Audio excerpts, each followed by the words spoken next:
Welcome to another episode of The Learner's Mindset. I'm Dr. Dwayne Harapnik, and I'm Dr. Talissa Thibodeau. today we're going to be taking a look at some really interesting and exciting ideas that I'm not sure we're taking advantage of the most. And these are ideas like Genius Hour, 20% time, passion projects, project-based learning, teaching like a pirate, all these wonderful activities that we deploy to sort of provide students, some aspect of real-world learning. But I've got a question. Are we really taking advantage of these opportunities, or are we kind of squandering some of the really meaningful engagement that these opportunities could present? What are your thoughts on that, Dr. Thibodeau? I think that we aren't actually taking opportunities, and we are actually squandering the opportunities that we have for teaching and learning to be more impactful for students, because some of these things tend to be the hype and everyone wants to try them and do them. And sometimes they focus on the wrong thing. Maybe they focus on the technology too much, or maybe they're, not using it enough. I mean, some of those types of things pop up when I think about, my own experience in K-12 in terms of, Genius Hour and 20% time. I never felt like we had a really good handle on some of those things. So I think that it's a good topic to address. Okay. What I'd like to do, if we could today, is sort of look at providing an identification of what these ideas are addressing, what problem they're addressing, seeing how well they're addressing it. And then if they aren't addressing that problem significantly, then what should we be doing? So if we take a look at things like the 20% time, Genius Hour, passion projects, they're intended to provide active learning opportunities, give students engagement in something that is real and genuine, give the learners an opportunity to do something that they want to do. And some of these ideas came out of, the Google methodology of giving their employees 20% time to do projects they're interested in. And so the research points to the fact that, and we know this as constructivists, if you give learners choice, ownership, and voice, they're going to want to do something. But these happen only a small amount of time. So you see the same thing that I'm seeing. Yeah. Mm-hmm. Yeah, 20% time, right? So can you do enough in that 20% time to really make a difference? I don't know. I don't know. Again, I want to reiterate, when it comes to authentic learning, I don't know two individuals who are into authentic learning more than you and I, right? And so what are your thoughts about this?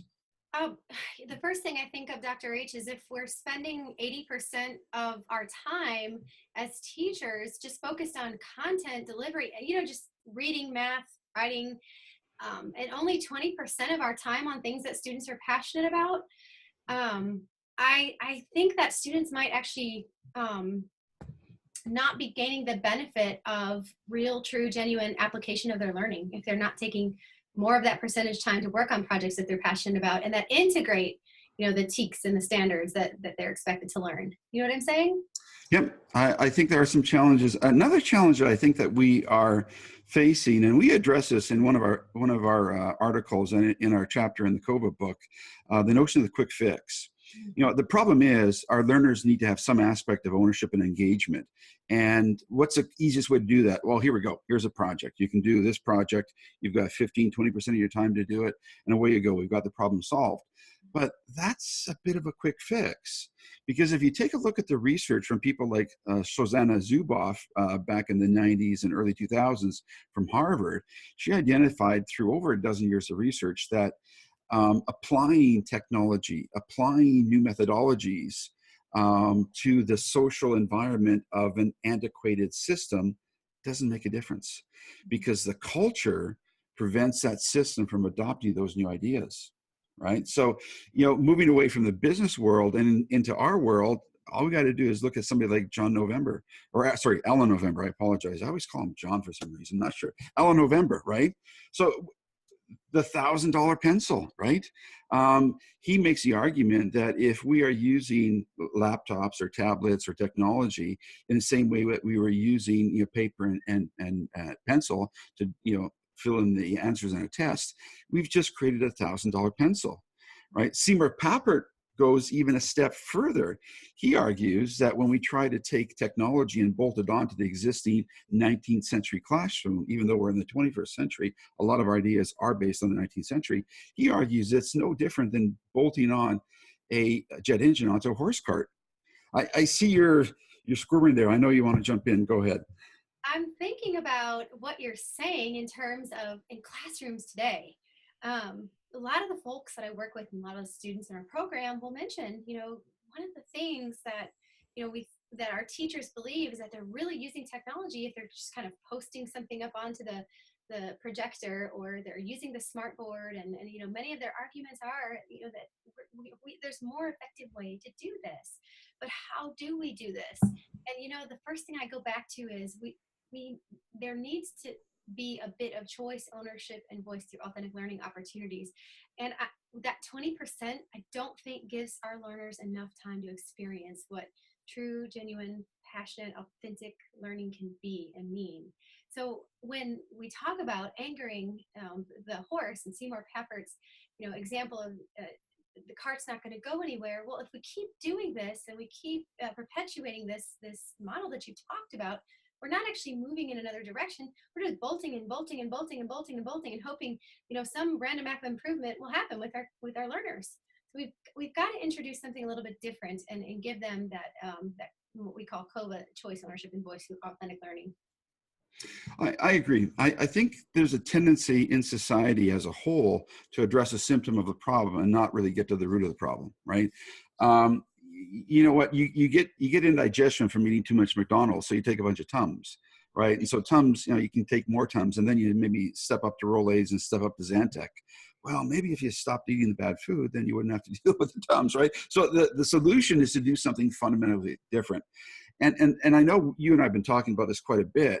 If we keep on bolting on, 20% time, genius hour, teaching like a pirate, or whatever it's going to be called. And again, these are great ideas, but if they are addressed as a quick fix, they're not being utilized effectively. I would argue that maybe we want to have 20% time where we help our students practice for the exam. The reality is all of our students are going to be having to deal with standardized testing. And we know research is clear. Best way to do that, to prepare for a test, is to practice a test. Let's be honest. Let's be honest about this. Let's not, hide behind the notion that, we don't teach to the test. Come on, everybody does to a certain extent. And to be fair to our learners, we have to prepare them to do this. So let's get really good at preparing them for the test.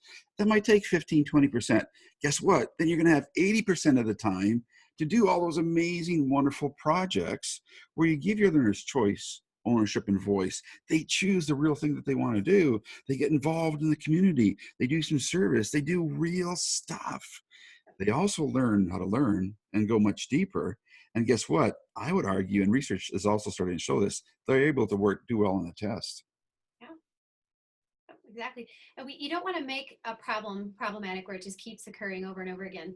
So I think that, when I listen to what you're saying, Dr. H, I'm thinking about teachers because, I've spent many years in the classroom thinking of, well, I've got to cover all these standards. I've got to cover all this curriculum. I've got to cover these competencies.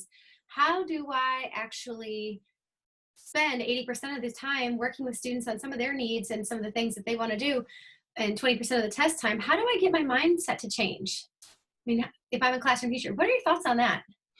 Well, that actually is a topic for a whole other video, and it's one I'm currently working on right now. And we also have our competency-based versus outcomes-based video that we can point people to. We'll include these in the show notes.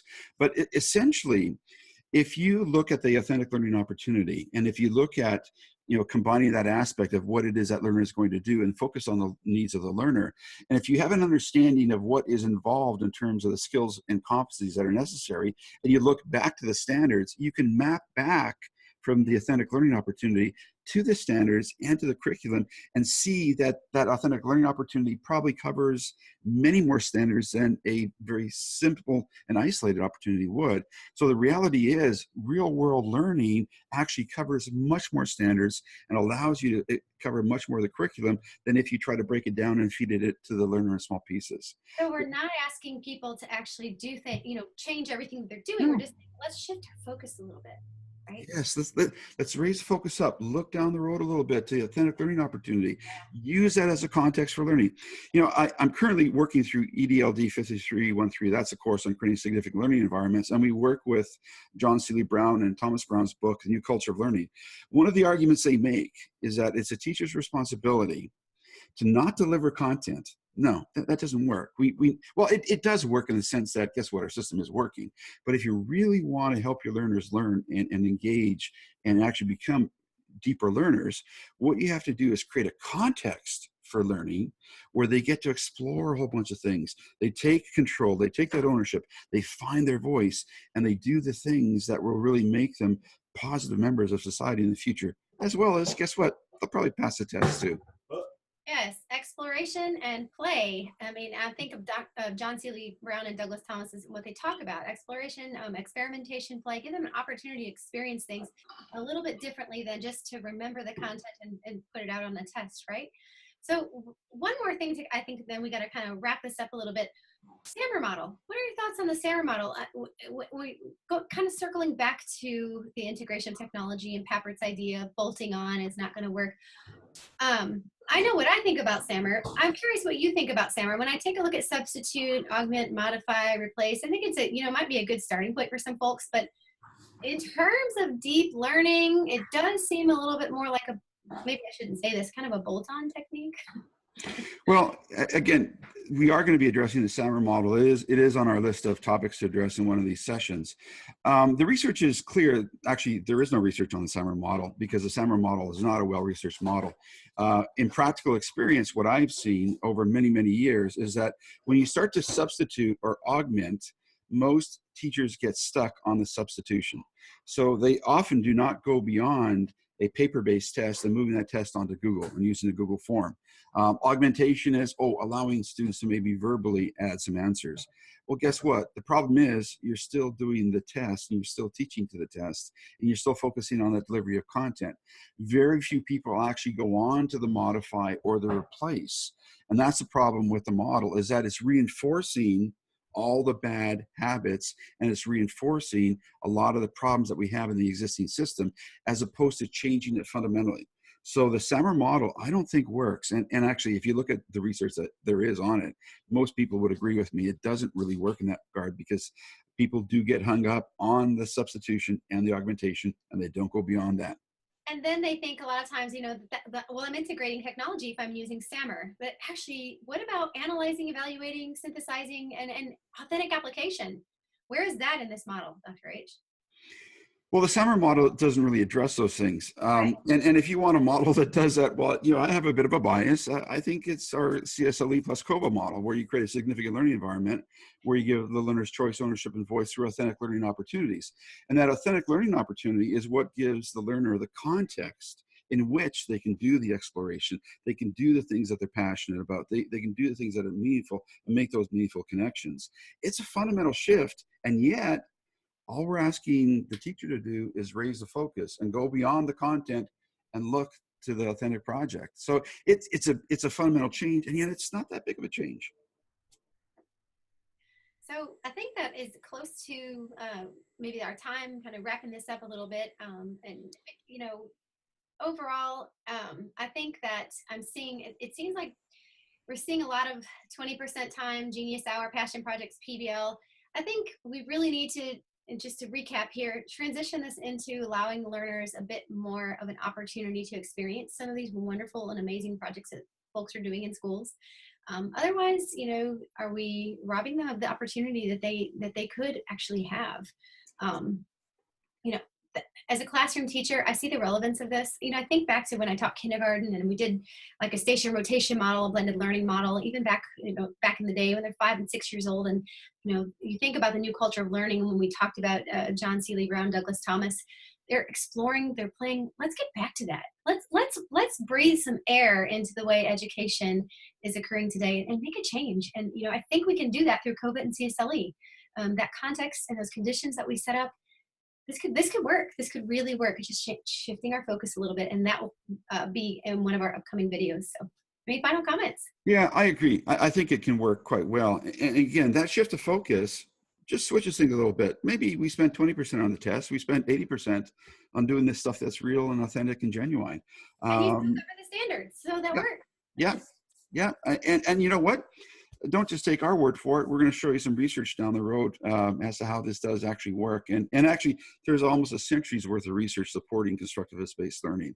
It's really a matter of just changing that focus and equipping the people to do that. And hopefully these videos are helping you to do that. So subscribe to our channel, and we're looking forward to coming to you again with another interesting topic. Thanks. CSLE+COVA out. Yeah. Take care.